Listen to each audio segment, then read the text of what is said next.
where the journey of learning English transforms into an exhilarating adventure.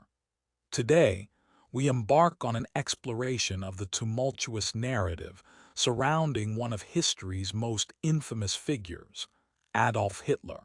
Regardless of your feelings towards him, his existence is a tapestry woven with dreams, failures, ambition, and power. He transformed from a small boy harboring grand dreams into an individual who would leave an indelible mark on the world. This narrative of Hitler's life unfolds in a way that may be entirely unfamiliar to you. Are you prepared? Slip on your headphones, find a comfortable spot, and immerse yourself in this captivating story that promises to enhance your English skills while keeping you thoroughly engaged. On the fateful day of April 20, 1889, in the quaint town of Braunau, nestled in Austria, a baby boy entered the world, the son of Eloi and Clara Hitler. He was given the name Adolf. No one could have possibly foreseen that this child would one day rise to transform the very fabric of our world. In his childhood, Adolf embodied the essence of an ordinary boy. He reveled in the joys of playing outdoors, immersed himself in the art of drawing, and nurtured grand dreams that danced in his imagination. Life was far from simple. His father, Eloi, imposed a strict regimen, insisting that he dedicate himself to his studies with the singular aim of securing a stable government position, just as he had done. Yet, Adolf harbored different aspirations. His heart yearned to be an artist. Convey to Clara that his mother held a deep affection for him and wholeheartedly supported his aspirations. However, she found herself unable to sway Eloi's perspective. Adolf's early years were marked by hardship, characterized by tumultuous clashes with his father, who vehemently insisted that art was not a legitimate profession. Adolf remained silent, stifling the tears that threatened to spill over. At the tender age of 13, he faced the profound loss of his father, who departed this world unexpectedly. Some believed that this would liberate Adolf, yet the absence of his father created a profound void within him. He began to abandon his studies. Once a diligent student, he now seemed indifferent to it all. Teachers often remarked on Adolf's intelligence, yet he was simply lethargic.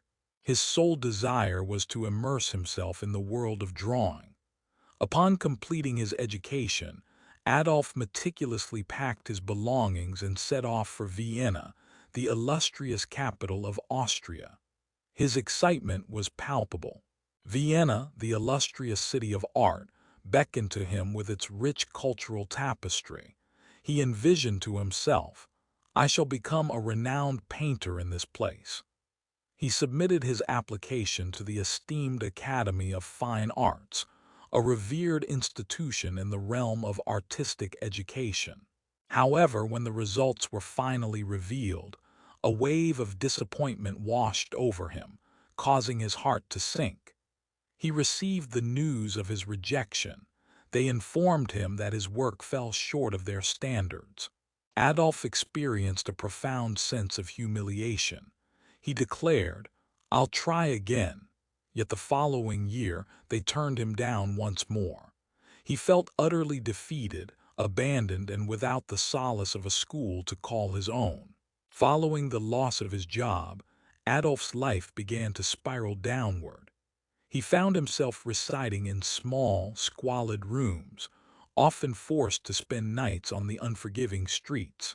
In order to make ends meet, he meticulously crafted postcards, each stroke of his brush infused with a touch of his artistic spirit, and offered them to tourists, exchanging his creations for a modest sum of cash. He frequently found himself pondering the reasons behind life's inherent unfairness.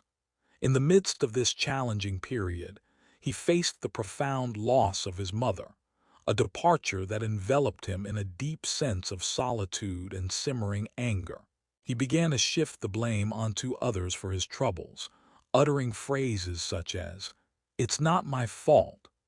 In 1914, a seismic shift occurred with the onset of World War I, presenting Adolf with a pivotal opportunity to reshape the trajectory of his life.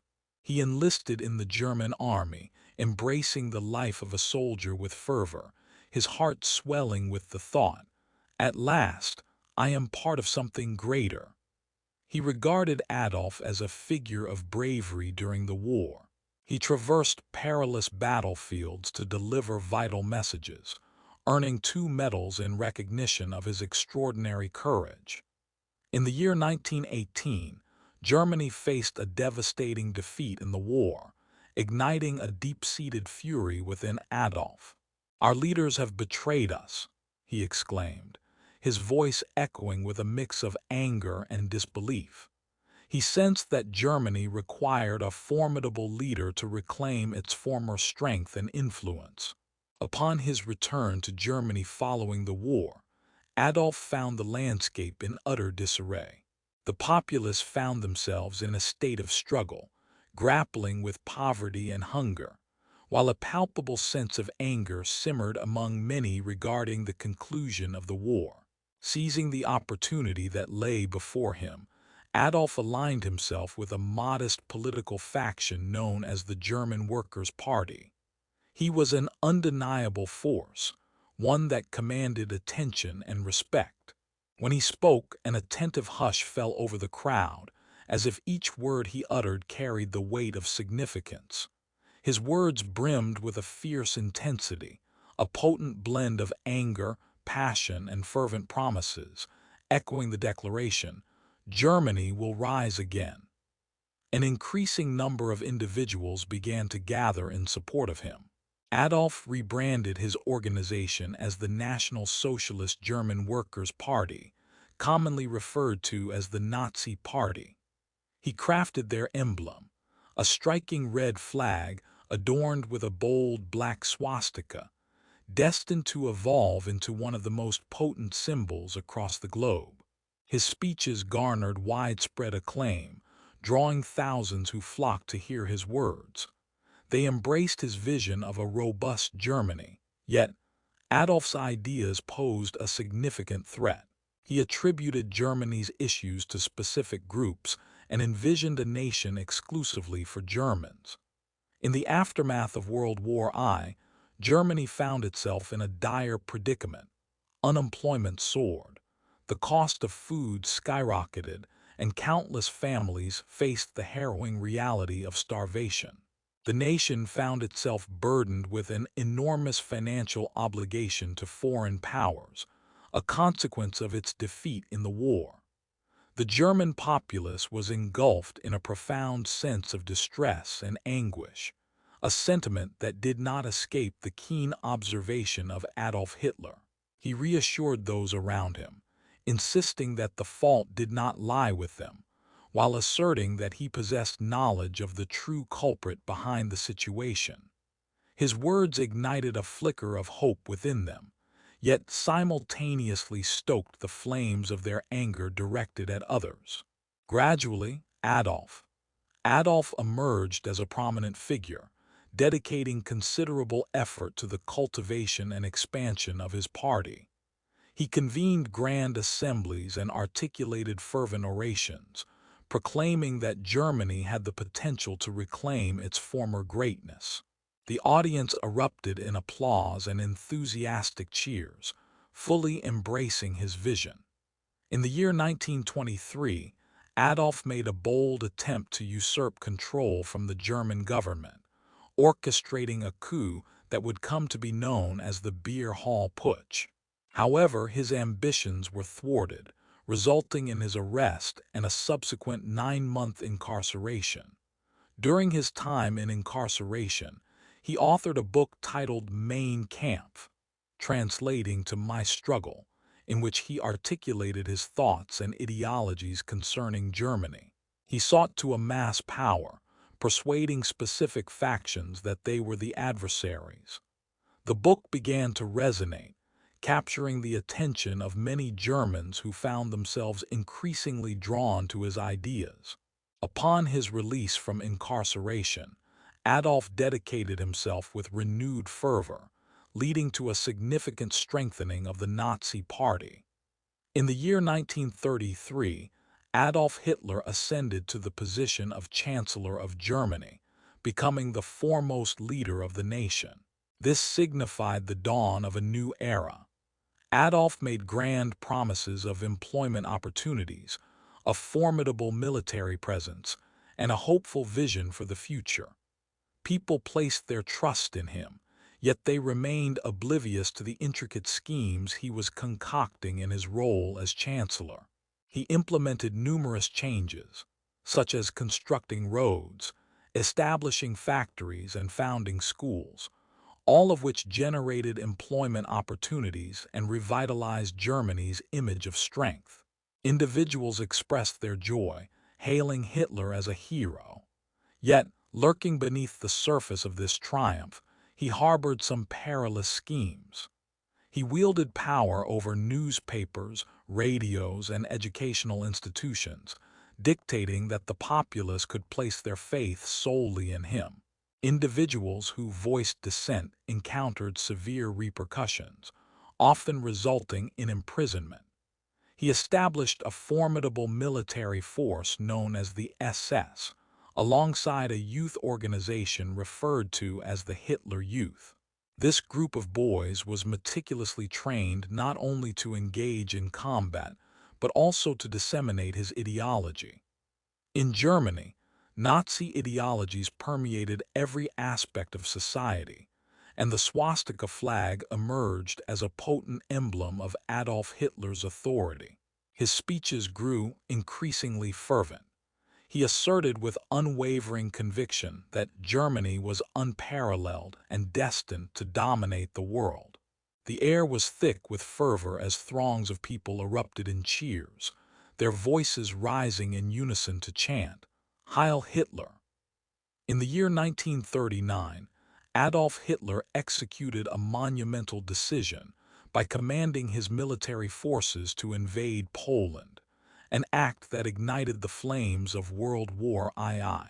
His ambition was to dominate the entirety of Europe, transforming Germany into the most formidable nation on the globe. Initially, his army triumphed in numerous battles, showcasing their strength and meticulous preparation. Though initially well prepared, as the war continued to unfold, circumstances began to deteriorate significantly.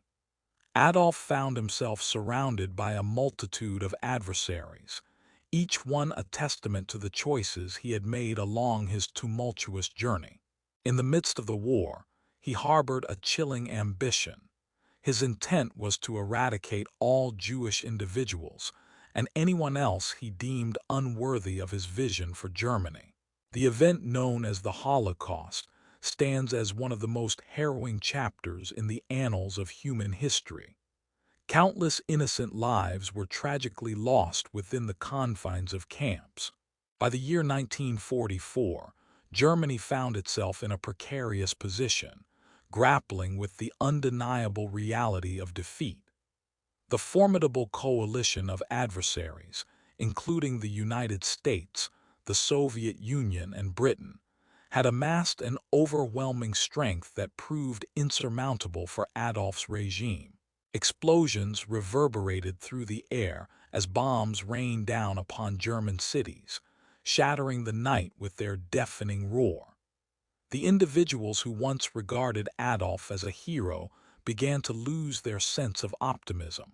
Adolf became increasingly paranoid, losing trust in everyone around him, ultimately retreating to the confines of his bunker, where he spent most of his time in isolation. As the year 1944 unfolded, the once grand aspirations of world domination began to disintegrate before his very eyes. Once regarded as an indomitable force, his army now found itself faltering, succumbing to defeats on multiple fronts. The Soviet Union, a formidable adversary, was driving the German army away from the east, while American and British forces launched their assaults from the west. The relentless bombing of German cities continued both day and night, leaving countless families to grapple with the devastating loss of their homes. Questions began to arise among the people regarding the reasons behind their allegiance to Adolf. Despite the numerous inquiries surrounding the matter, he remained resolute and did not concede defeat. He occupied his bunker, issuing commands to his generals with fervor, his voice rising as he declared, "We will not surrender." Yet, beneath the surface, even Adolf was acutely aware that the war had reached its conclusion. By the dawn of 1945, he found himself ensconced within a bunker, buried deep beneath the tumultuous streets of Berlin. The air was frigid, and shadows enveloped the surroundings, yet there was a sense of security amidst the chaos of falling bombs. Within the confines of his thoughts, he devoted his hours to crafting elaborate plans, despite the dwindling flicker of hope that remained. He found himself surrounded by a steadfast group of loyal followers, among them his girlfriend Ava, who stood by his side. Brown Ava had stood by his side for countless years, a steadfast presence through the ebb and flow of time. Despite the secrecy that shrouded their relationship, her love for Adolf remained steadfast, unwavering even in the depths of his darkest days. Beyond the confines of the bunker, the relentless echo of gunfire intensified with each passing day, a grim reminder of the Soviet army's inexorable advance toward Berlin. "The end is near," his advisors murmured, their voices laced with urgency and concern. Leaders from various nations implored Adolf to capitulate, emphasizing the dire need to protect the German populace. Yet he resolutely dismissed their pleas. He believed that surrendering was synonymous with weakness. He would assert that if Germany were to face defeat, it would be due to the lack of strength among its people. As April 1945 dawned, Berlin found itself entirely encircled, with the Soviet army launching a relentless assault on the city from all sides. Structures crumbled under the weight of chaos, flames danced wildly in the night, and individuals fought against the tide of despair in their frantic attempts to flee. On April 29, 1945, in the dim confines of the bunker, Adolf made a startling decision. He wed Eva Braun. The ceremony unfolded in a quiet manner, attended by only a small gathering of individuals. "You have always stood by my side, Eva," Adolf remarked, his voice tinged with a mix of gratitude and affection. Eva offered a smile, a delicate curve of her lips, despite the awareness that this was not a moment filled with joy. Following the wedding, Adolf and Eva immersed themselves in deep conversation, recounting the myriad experiences that had shaped their lives and the journeys they had undertaken. Both of them were acutely aware of the impending events that loomed ahead. As April 30, 1945, dawned, the atmosphere was thick with the palpable sense that the end was nearly upon them. Adolf summoned his most trusted followers into the dim confines of the bunker for one final, fateful conversation. With a resolute tone, he declared, "I won't be taken alive." He concluded that it was preferable to take matters into his own hands and bring the situation to a close rather than allow his adversaries to seize him. He and Eva entered a modest room, and mere moments later, they each chose to end their own lives. Adolf was merely 56 years old. Upon the arrival of the Soviet soldiers at the bunker, they were met with a haunting sight. The lifeless bodies lay scattered, a grim testament to the events that had unfolded within those walls. The conflict in Europe came to a close shortly thereafter, marked by Germany's surrender on May 8, 1945. This pivotal moment left the German populace to confront the profound consequences that followed. What remained were mere remnants of a once thriving existence, now reduced to crumbling ruins. Adolf's vision of a powerful Germany ultimately led to widespread destruction and profound suffering. Countless lives were extinguished as a direct consequence of his actions. In the wake of his passing, nations united in a collective effort to restore Germany, transforming it into a land of tranquility and hope. The memories of the Holocaust and World War II linger in the collective consciousness, serving as a solemn reminder to ensure that such atrocities are never repeated. Today, the name of Adolf Hitler stands as a stark reminder of the perils that arise from hatred, unbridled ambition, and the misuse of power. In the end, his narrative imparts a profound lesson. Each decision we undertake shapes the trajectory of our future. Adolf's decisions led to profound suffering and devastating loss, affecting not only himself, but also millions of others. This illustrates that each small action holds significance. It is imperative that we make our choices with great care, taking into account the profound impact our decisions may have on those around us. Compassion and unity hold significant importance, whereas hate and division merely serve to fracture our bonds. The world transforms into a more vibrant place when we unite, honor each other, and earnestly pursue harmony. Life is far too fleeting to be consumed by anger and judgment. Through acts of kindness and a deep sense of understanding, we have the power to forge a brighter future, brimming with optimism, devoid of remorse. Always opt for love instead of hate, embrace humility rather than pride, and foster unity in place of division. The profound impact of these straightforward lessons has the potential to transform our world for the better. Once upon a time, there lived a man named Adolf Hitler, whose actions would leave an indelible mark on the course of history, altering the world in ways that would resonate for generations to come. The narrative unfolds around the intricate themes of dreams, the allure of power, and the missteps that ultimately culminate in tragedy. Keep in mind that history transcends mere recollection. It serves as a guide, illuminating the path toward a more promising future. Thank you for taking the time to listen. We invite you to like, share, and subscribe to English Avenue for an abundance of captivating stories that await you. It assists you in acquiring English skills as you explore historical events. I'll see you in the next tale.